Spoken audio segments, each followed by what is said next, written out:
Video is going to be a guide on how to translate interrogatives, which is asma' al-istifham.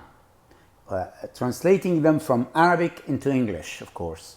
And that is what we will be looking at. We'll look at all these interrogatives or interrogative pronouns, which are really related to how to phrase a question.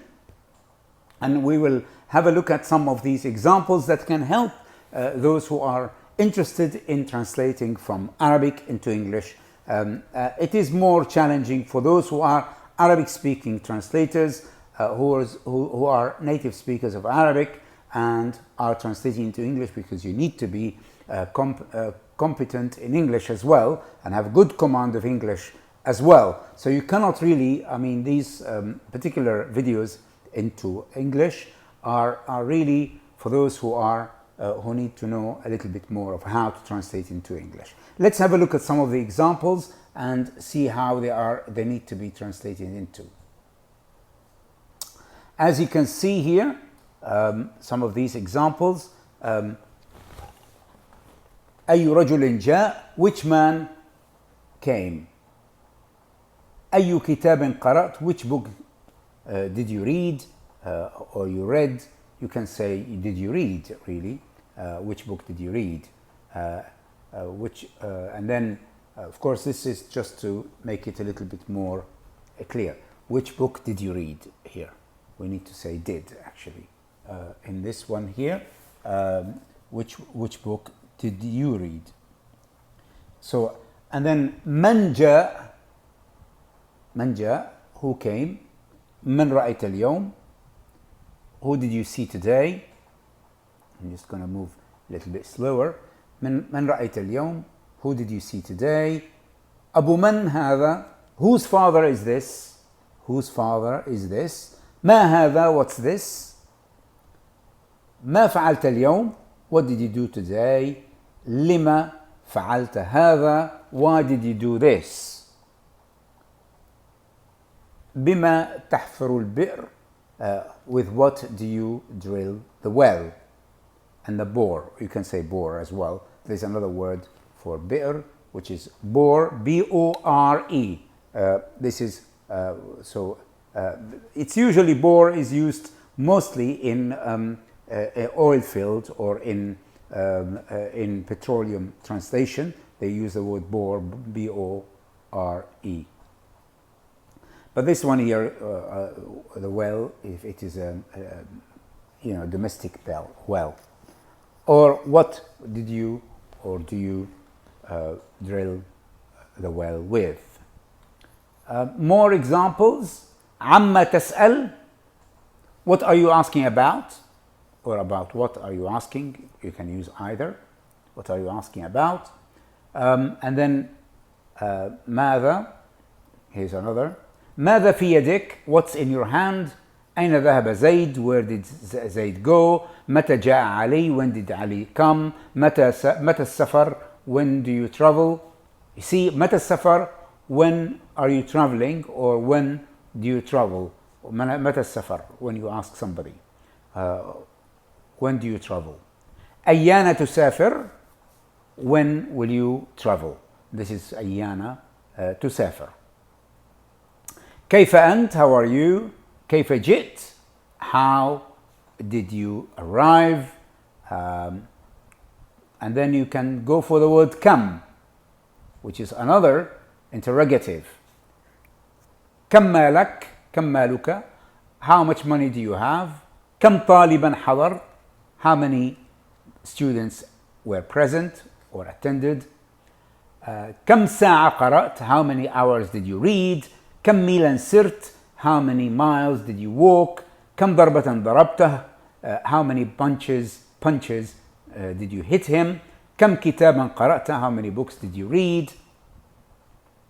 بكم قرشا اشتريته, how much did you buy it for? So these are really help you in using this interrogative and understanding these interrogative and how they work, for you to be aware of and to be and there are many others that are in the Quranic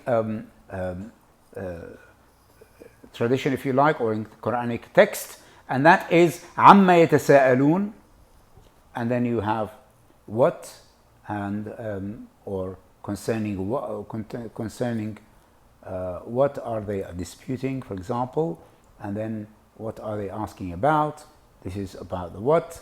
قُلْ لِمَنْ, to whom belongs all this, and so it's to whom is used as well. And then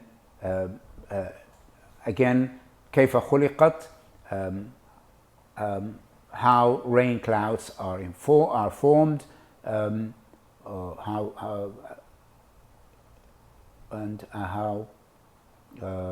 how camels are formed, and how camels are formed. How camels are formed, Halim thinks that al-ibl is rain clouds, whereas the others refer to camels. But there is no need to capitalize camels here. There is no need for that capitalization. But there is how camels are created, how they are made, how they are created. This is my translation as well in the bottom, which is for you to be aware of or be concerned with. I'm sorry about that shaking of the table here. So this is قُلْ مَنْ رَبُّ, and then again, who is the Lord. So you see, all of these are showing you how interrogatives, these are just examples of interrogatives and how these interrogatives work. أَفَاتَّخَذْتُمْ, again, it's a kind of why, which is quite interesting as well if you want to go into deeper into this one. More examples. فَبِأَيِّ حَدِيثًا بَعْدَهُ يُؤْمِنُونَ. This is quite also فَبِأَيِّ, in what, which is another form of translating them, translating this particular interrogative. فيما أنت من ذكراها, فيما أنت من ذكراها, when will it arrive and how can you tell that? So you see, wherein or when is أيانا is for when, which is quite interesting, and wherein, of course, فيما أنت من ذكراها. So that is really interrogatives. Again, more interrogatives, more examples. I'm not going to read them because they're already in front of you, and you can also look at them for your own satisfaction. Next time I will talk about conditional nouns. That will be of interest to some of how to translate the conditionals, asma al-shart, and that will be in the next one. Have a nice day, and I hope I hope that these kind of videos actually help in translating from Arabic into English, which is really problematic for some, as I said, Arabic speaking translators who are non-natives of English, because when you are translating, it's better to translate into your mother tongue, but of course, you know, if you are not, you can always, if you are near-native in the other language, in B language as they call it, then you can translate into that language. This is a kind of, you need to have a good command of both Arabic really and English, and this is to do with competence, translation competence. So it's not only, let me just point out, this is a very important point here. Competences, there are many of them, and Nord has talked about it extensively in her book 2018, where she talked about transfer competence, which she is talking about translation competence, and you know, competence in the language, not only in two languages, but competence in translation as well. So transfer competence, she calls it. Have a nice day.